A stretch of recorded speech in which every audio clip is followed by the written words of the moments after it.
Hello and welcome everyone. स्वागत है आपका मेरे official YouTube channel agriculture success point पर। और आज का जो हमारा टॉपिक है वो है सॉइल एयर, जिसके अंदर हम सॉइल एयर के बारे में पढ़ेंगे। ठीक है, mass flow, diffusion, fix law, ये तीनों अपने इसके अंदर कवर करेंगे। ठीक है, इसके साथ साथ अपने सॉइल कलर भी करेंगे, जिसके अंदर 2-3 पॉइंट याद रखने होते हैं जहाँ से क्वेश्चन बनते हैं। ठीक है, तो चलिए सॉइल एयर को स्टार्ट करते हैं। यदि आप मेरे चैनल पर नए हैं तो चैनल को सब्सक्राइब कर लेना और बेल आइकन को दबा देना, ताकि मेरी हर वीडियो का नोटिफिकेशन आपको मिल सके, और वीडियो को लाइक ज़रूर कर देना। तो चलिए सॉइल एयर को स्टार्ट करते हैं।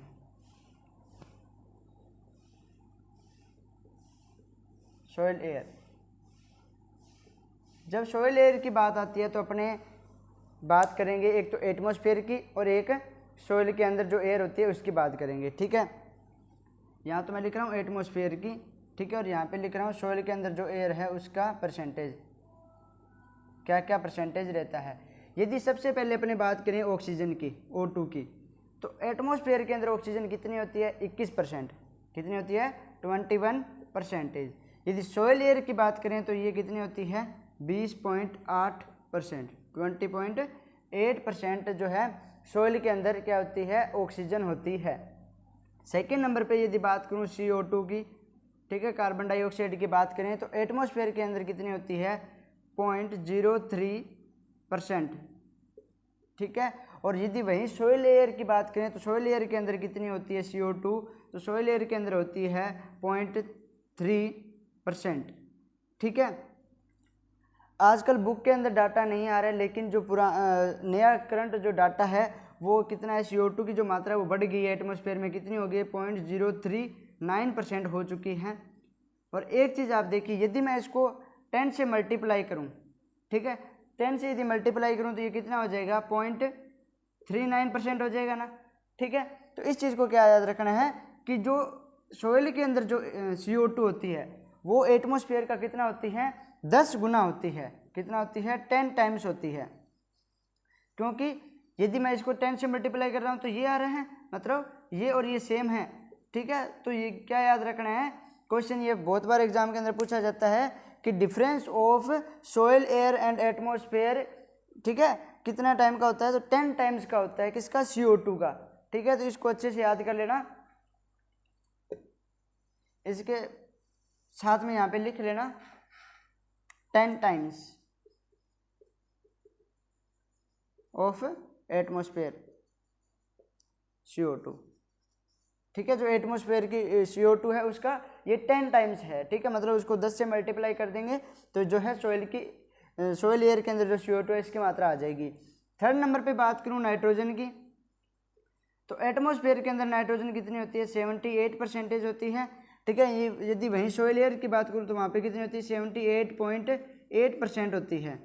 ठीक है, कितनी होती है? 78.8% होती है। तो याद रखिएगा कि जो एटमॉस्फेयर और सॉइल है इसके अंदर CO2 और नाइट्रोजन है उसकी मात्रा सॉइल जो होती है इसके अंदर सबसे ज़्यादा होती है। ठीक है, CO2 की मात्रा सॉइल एयर के अंदर ज़्यादा है, नाइट्रोजन की मात्रा भी सॉइल एयर है इसके अंदर ज़्यादा है, ऑक्सीजन की जो मात्रा है वो एटमॉस्फेयर के अंदर ज़्यादा है।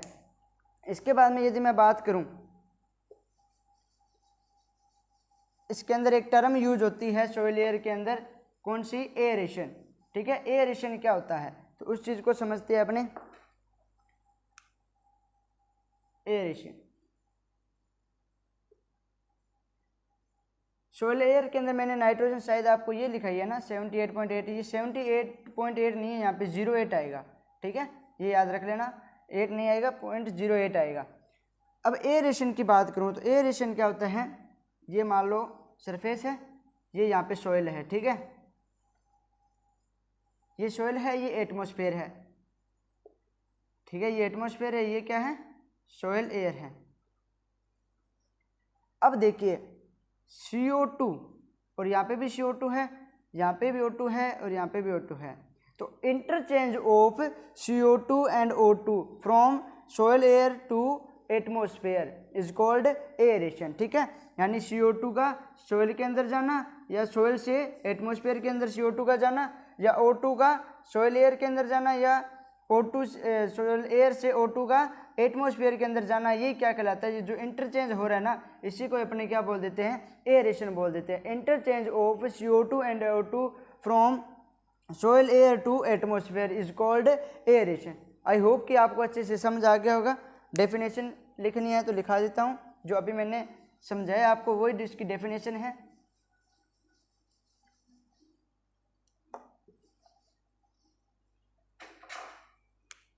Interchange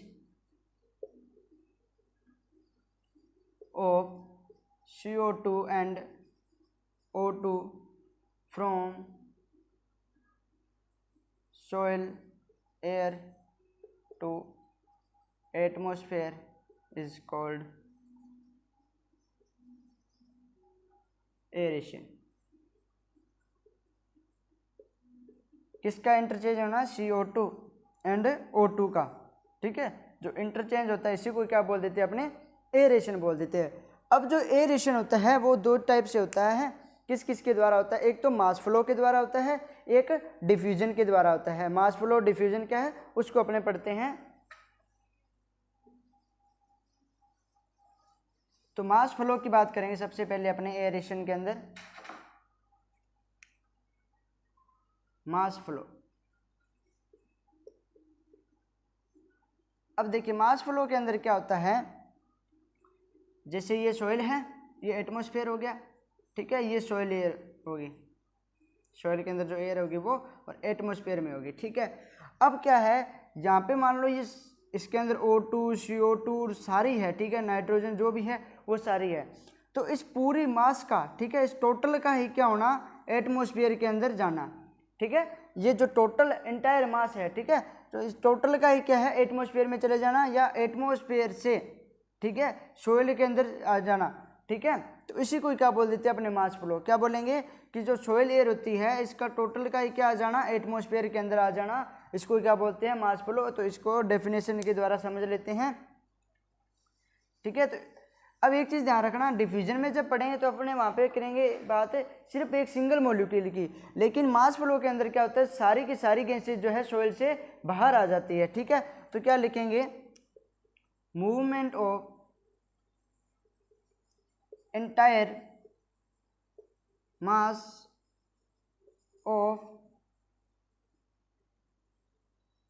soil air from soil to atmosphere, atmosphere को ATM लिख रहा हूँ मैं, ठीक है। Movement of entire mass of soil air from soil to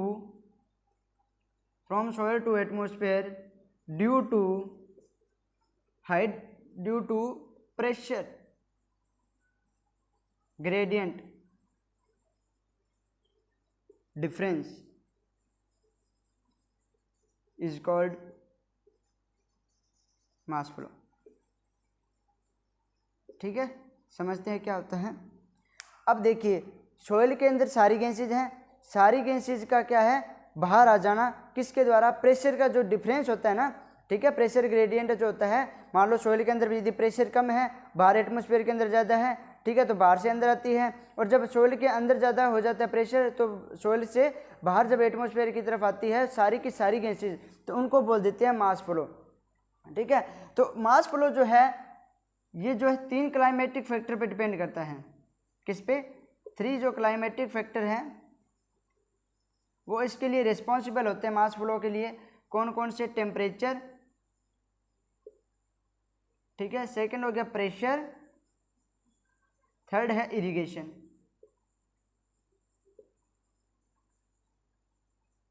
ठीक है। टेम्परेचर, प्रेशर और इरिगेशन जो है वो 3 फैक्टर रिस्पॉन्सिबल है किसके लिए?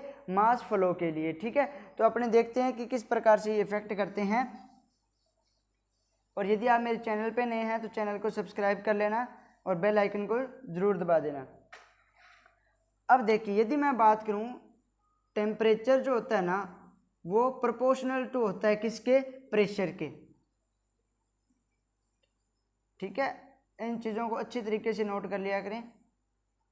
टेम्परेचर प्रोपोर्शनल टू होता है किसके? प्रेशर के, बट वॉल्यूम क्या होना चाहिए? कांस्टेंट,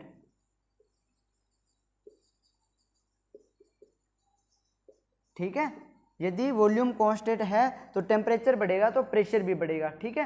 क्या कंडीशन क्या लिख दी इन्होंने कि वॉल्यूम क्या होना चाहिए, कांस्टेंट होना चाहिए। ठीक है, वॉल्यूम कांस्टेंट है तो टेम्परेचर बढ़ेगा तो प्रेशर भी बढ़ेगा, टेम्परेचर घटेगा तो प्रेशर भी घटेगा। ठीक है, सेकंड क्या चीज़ है कि जो प्रेशर होता है ना वो रिलेटिव प्रोपोर्शनल टू होता है वॉल्यूम के। ये फर्स्ट पॉइंट हो गया, ये सेकंड पॉइंट हो गया। ठीक है, जो प्रेशर होता है वो रिलेटिव प्रोपोर्शनल टू होता है किसके, वॉल्यूम के। अब यहाँ पे क्या होएगा, बट कंडीशन क्या रहेगी कि जो टेम्परेचर होता है वो कांस्टेंट रहेगा। ठीक है, कि टेम्परेचर कांस्टेंट रहेगा। यदि प्रेशर बढ़ेगा, ठीक है, तो प्रेशर बढ़ेगा तो वॉल्यूम क्या होएगा, घटेगा। यदि वॉल्यूम बढ़ेगा तो प्रेशर क्या होएगा, घटेगा। ठीक है, ये चीज़ तो अपने को पता है। ठीक है, मान लो इतनी सी जगह है, इसके अंदर यदि प्रेशर बढ़ रहा है तो वॉल्यूम तो कम ही रहेगा, इतना ही रहेगा। यदि अपने वॉल्यूम बढ़ा देंगे तो प्रेशर कम हो जाएगा। ठीक है, मान लो अपने पास यदि कोई छोटा बर्तन है, ये मान लो डस्टर है, ये खाली है अंदर से। ठीक है, इतना इसका वॉल्यूम है, इसके अंदर यदि मैं एयर बढ़ता जाऊँ तो प्रेशर इसके अंदर बढ़ जाएगा, लेकिन वॉल्यूम इतना ही रहेगा। यदि मैं इसी डस्टर को यहाँ पे मान लो स्पेस हो, लॉक वाले हो, इनके लॉक खोल दूँ, ठीक है, और वॉल्यूम इसका बढ़ा दूँ, डस्टर को इतना बड़ा खोल दूँ मैं, ठीक है, तो इसके अंदर क्या हो जाएगा, प्रेशर कम हो जाएगा। ठीक है, इसके अंदर गैस अपने और बढ़ सकते हैं, लेकिन आयतन क्या हो गया, बढ़ गया। तो ये चीज़ है कि यदि आयतन बढ़ जाएगा, वॉल्यूम बढ़ जाएगा तो प्रेशर क्या हो जाएगा, कम, और प्रेशर बढ़ जाएगा तो वॉल्यूम क्या हो जाएगा, कम। ठीक है, थर्ड जो मैंने लिखाया था आपको पॉइंट, इरिगेशन। अब इरिगेशन को अच्छे से देखें तो समझ में ये आसानी से आ जाएगा सारा टॉपिक। अब देखिए, जब अपने सिंचाई करते हैं तो मैंने आपको दो चीज़ें लिखाई थी, सेचुरेटेड और अनसेचुरेटेड, और जो मैं पढ़ाता आ रहा हूँ उसको साथ साथ में तैयार करते रहिए। ठीक है, हर चीज़ कहीं ना कहीं काम आएगी आपके। ये अपने ने वाटर वाले के अंदर पढ़ा था, सेचुरेटेड और अनसेचुरेटेड। सेचुरेटेड के अंदर मैंने लिखाया था कि मैक्रो और जो माइक्रोपोर होते हैं ना, वो किससे हो जाते हैं, वाटर से फिल हो जाते हैं। ठीक है, और जो अनसेचुरेटेड होता है इसके अंदर माइक्रो तो किससे रहते हैं, पानी से भरे रहते हैं, और जो मैक्रो होते हैं वो किससे रहते हैं, मैक्रो एयर से फिल रहते हैं। इस चीज़ को अच्छे से समझना। अब सेचुरेटेड कंडीशन कब होएगी, जब अपने क्या है, इरिगेशन करेंगे खेत के अंदर। इरिगेशन करेंगे तो यहाँ पे क्या आ जाएगा, मैक्रो और माइक्रो दोनों के अंदर वाटर भर जाएगा। ठीक है, तो एयर नहीं रहेगी। ठीक है, अब मान लो ये अपने फील्ड था, ठीक है, इसके अंदर माइक्रो मैक्रोपोर थे। ठीक है, यदि इन दोनों में पानी भर जाएगा तो यहाँ की गैस क्या है, सारी की सारी क्या आ जाएगी, बाहर एटमॉस्फेयर के अंदर आ जाएगी। ठीक है, एटमॉस्फेयर के अंदर आ गई तो इसी को क्या बोल दिया अपनों ने, मास फ्लो। ठीक है, मास फ्लो होता है क्या है कि इंटायर गैस जो इंटायर मास जो होता है उसका एटमॉस्फेयर के अंदर आ जाना। ठीक है, तो ये चीज़ समझ आ गई होगी कि मास फ्लो क्या होता है और इरिगेशन इसको कैसे इफेक्ट करता है। जब इरिगेशन करेंगे तो मैक्रो और माइक्रोपोर जो है वाटर से फिल हो जाते हैं, सेचुरेटेड कंडीशन हो जाती है, और सेचुरेटेड कंडीशन होने से जो सारी की सोइल जो एयर है वो सारी बाहर आ जाती है। ठीक है, किसके कारण, मास फ्लो के कारण। ठीक है, ये था अपना मास फ्लो। इसके बाद में अपने बात करेंगे डिफ्यूजन की।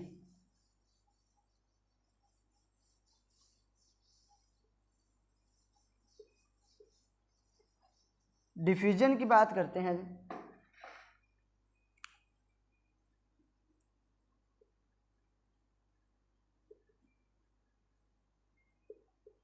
जब डिफ्यूजन की बात आती है तो डिफ्यूजन के अंदर क्या होता है कि सिर्फ एक गैस मॉलिक्यूल होता है वही आता है।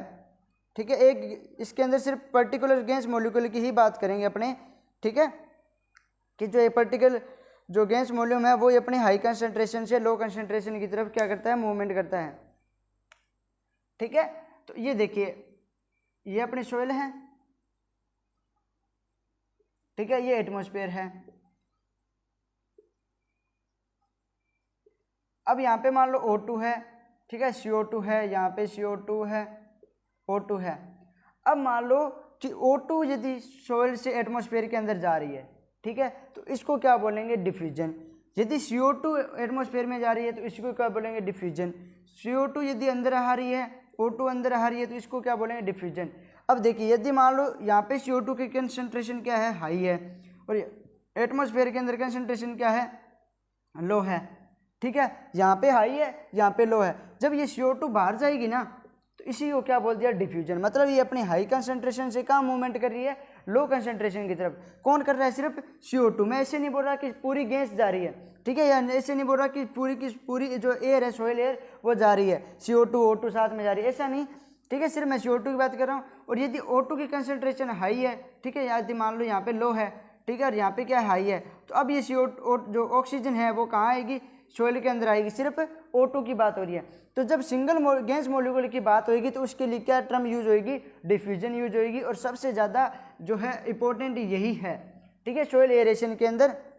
क्योंकि यदि आप लोगों ने पढ़ा हुआ है एरेशन इसके अंदर फिजियो के अंदर, ठीक है, फिजियोलॉजी होती है उसके अंदर अपने एरेशन वगैरह पढ़ते हैं ना, ट्रांसपायरेशन वगैरह, तो उसके अंदर देखा होगा कि O2 प्लांट्स O2 लेते हैं, CO2 छोड़ते हैं, ठीक है, नाइट के अंदर ये अलग प्रोसेस होती है। तो ये चीज़ है। तो इसके अंदर क्या लिखेंगे कि मूवमेंट ऑफ एयर, ऐसे नहीं आएगा, movement of particular gas molecule, ठीक है, movement of particular gas molecule from high concentration to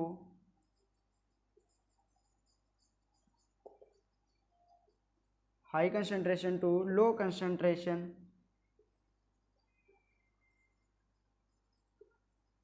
due to pressure difference is called diffusion।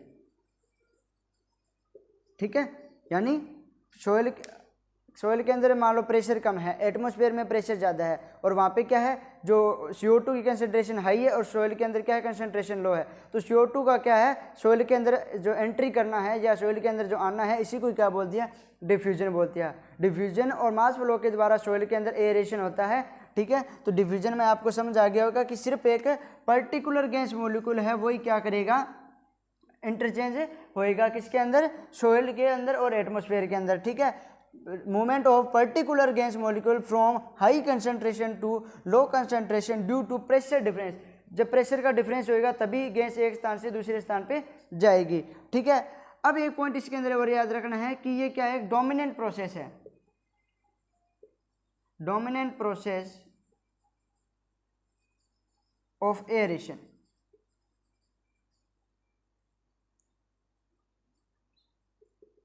ठीक है, एग्जाम के अंदर डायरेक्ट क्वेश्चन पूछा जाता है कि एयरेशन की डोमिनेंट प्रोसेस कौन सी है, तो डिफ्यूजन है।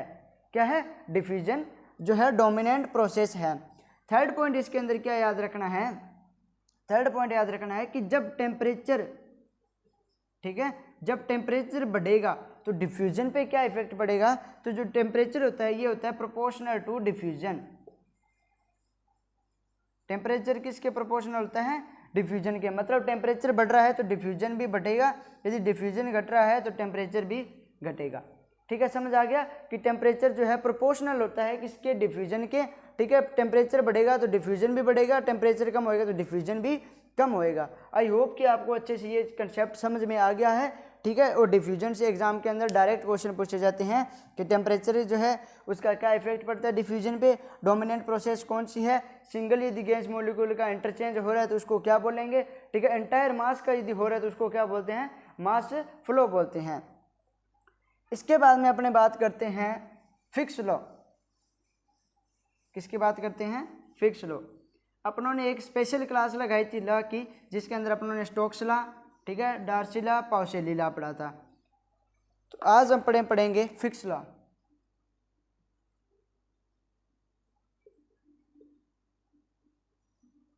फिक्स लॉ, अब फिक्स लॉ जो होता है वो किसके लिए यूज होता है, मूवमेंट ऑफ एयर। ठीक है, किसके लिए यूज होता है, मूवमेंट ऑफ एयर के लिए यूज होता है, तभी इस फिक्स लॉ को अपनों ने इसके अंदर किया है। तो इसके अंदर लिख लीजिए मूवमेंट ऑफ एयर, ठीक है, used for movement of air. ठीक है, एग्जाम के अंदर क्वेश्चन आ जाए कि मूवमेंट ऑफ डिफ्यूजन, ठीक है, तो उसके लिए कौन सा लॉ यूज होता है, तो फिक्स लॉ। ठीक है, यहाँ पे आप डिफ्यूजन भी लिख लीजिए, ठीक है। डिफ्यूजन के लिए भी कौन सा लॉ यूज होता है, फिक्स लॉ यूज होता है। एग्जाम में ये सीधे डायरेक्ट क्वेश्चन पूछे जाते हैं कि मूवमेंट ऑफ एयर के लिए कौन सा लॉ यूज होता है, फिक्स लॉ। ठीक है, यदि एयर जो वाटर की मूवमेंट है उसके लिए कौन सा होता है, डार्सी लॉ और पाउसेली लॉ। यदि मैं थर्ड की बात करूं कि ये मैंने मैकेनिकल एनालिसिस करना है तो मैं कौन सा लॉ यूज करूँगा, तो स्टोक्स लॉ यूज करूँगा। या अपने टेक्सचर एनालिसिस की बात करें तो कौन सा लॉ यूज होता है, स्टोक्स लॉ यूज होता है। ठीक है, फिक्स लॉ किसके लिए यूज होता है, तो मूवमेंट ऑफ एयर के लिए यूज होता है। अब इसके अंदर इसका फॉर्मूला लिख लीजिए, Q equal to d C upon D x. इसके अंदर Q क्या है, फ्लक्स है, डी सी क्या है, डिफ्यूजन कंसंट्रेशन, क्या है, डिफ्यूजन कंसंट्रेशन, और डी एक्स क्या है, ग्रेडियंट, डिफ्यूजन ग्रेडियंट। ठीक है, क्यू क्या है, फ्लक्स है, डी सी क्या है, डिफ्यूजन कंसंट्रेशन है, डी एक्स क्या है, डिफ्यूजन ग्रेडियंट है। ठीक है, इसके बाद में देखिए क्यू जो होता है, फ्लक्स जो होता है वो प्रोपोर्शनल टू होता है डी सी अपॉन डी एक्स के। ठीक है, अब इसको डी सी अपॉन डी एक्स को क्या बोल रहा है मैंने, हाइड्रोलिक ग्रेडियंट। ठीक है, ये टोटल क्या है, हाइड्रोलिक ग्रेडियंट है। ठीक है, तो ये ग्रेडियंट हो गया। जैसे अपनों ने क्या पढ़ा था, डार्सी लॉ, डार्सी लॉ के अंदर भी अपनों ने जो डेल्टा एच अपॉन एल था उसको क्या बोला था, ग्रेडियंट। वैसे डी सी अपॉन डी एक्स जो होता है इसको क्या बोल देते हैं अपने, टोटल को क्या बोल देते हैं, ग्रेडियंट बोल देते हैं, और डी एक्स लिखा था मतलब डिफ्यूजन ग्रेडियंट। तो अब इसके अंदर क्या लिखेंगे अपने लाइन कि जो फ्लक्स है, flux of air is proportional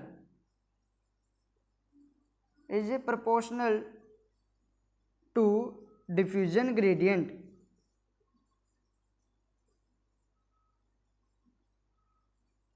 ठीक है, एग्जाम के अंदर ये डायरेक्ट लाइन लिखी होती है और आपको बताना होता है कि कौन सा लॉ है, फिक्स लॉ है, डार्सी लॉ है, पाउशेली लॉ है, या स्टोक्स लॉ है। स्टोक्स लॉ के अंदर क्या होता है, ठीक है, ये मैंने आपको बढ़िया तरह से कराया हुआ है कि जो स्टोक्स लॉ होता है वो जो स्क्वायर होती है, ठीक है ना, उसके स्क्वायर के बराबर होता है। ठीक है, velocity is proportional to square of molecule. ठीक है, उसके बाद में अपनों ने जो पाउशेली लॉ पढ़ा था वो क्या था, फोर्थ पावर ऑफ रेडियस। क्या था, fourth power of radius. Stokes के लॉ क्या था, स्क्वायर ऑफ रेडियस। ठीक है, इस प्रकार से था। और जो डार्सी लॉ था वो क्या था, प्रोपोर्शनल टू हाइड्रोलिक ग्रेडियंट।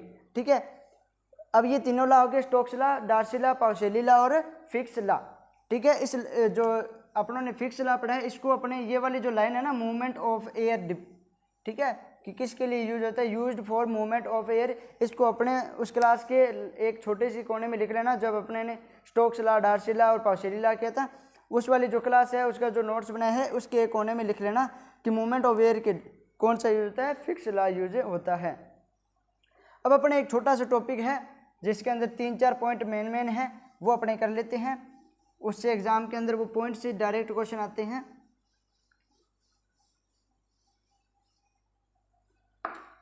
और आपने कल वाले क्वेश्चन का आंसर नहीं दिया था, उसका आंसर क्या था, ग्रेविमेट्रिक मेथड था, वो उसका क्या है, डायरेक्ट मेथड है। बाकी सारे क्या थे उसके, मोस्ट डिटर्मिनेशन के इनडायरेक्ट मेथड थे। ठीक है, एक बच्चे ने शायद आंसर किया था, उसका सी था ग्रेविमेट्रिक। ठीक है, और आंसर किया करो, इससे आपकी तैयारी होती है। अपने बात करते हैं सॉइल कलर की। सॉइल कलर की बात करूं तो ये सॉइल कलर है। ठीक है, इसके लिए कौन सा मेथड यूज करते हैं, तो इसके लिए करते हैं मुनसेल कलर चार्ट। ठीक है, सॉइल कलर के लिए अपने किसका यूज करते हैं, मुनसेल कलर चार्ट। ठीक है, सॉइल कलर के लिए मुनसेल कलर चार्ट का यूज किया जाता है। इसके अंदर एक तो ये इंपॉर्टेंट है, इसके अलावा 3 चीजें इंपॉर्टेंट है, क्या, ह्यू, वैल्यू और क्रोमा। क्या चीज, ह्यू, वैल्यू और क्रोमा। ह्यू जो है वो किसको डिनोट करता है, डोमिनेंट स्पेक्ट्रम।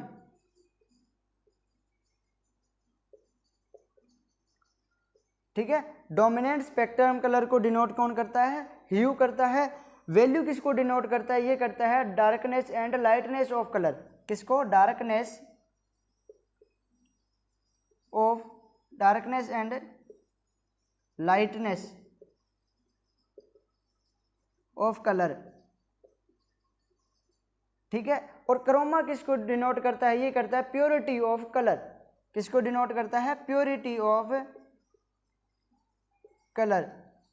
और एग्जाम के अंदर ये तीनों ही क्वेश्चन पूछे हुए हैं, हर साल किसी न किसी कंपटीशन एग्जाम के अंदर ये क्वेश्चन पूछे जा रहे हैं कि जो ह्यू जो है वो किसके लिए यूज होता है, क्रोमा किसको डिनोट करता है, ठीक है, और वैल्यू किसको डिनोट करता है। तो क्या याद रखेंगे, ह्यू जो है वो किसको, डोमिनेट स्पेक्ट्रम कलर को डिनोट करता है, ठीक है। क्रोमा की बात आएगी तो ये प्योरिटी ऑफ कलर को डिनोट करता है, और वैल्यू की बात आएगी तो ये darkness and lightness of colour को जो है डिनोट करता है, ह्यू, वैल्यू और क्रोमा, ठीक है। और आपको गणेश चतुर्थी की बहुत बहुत बधाइयाँ हो, मैं स्टार्टिंग में कहना भूल गया था, ठीक है। आज गणेश चतुर्थी है तो आप सभी को गणेश चतुर्थी की बहुत बहुत बधाइयाँ हो।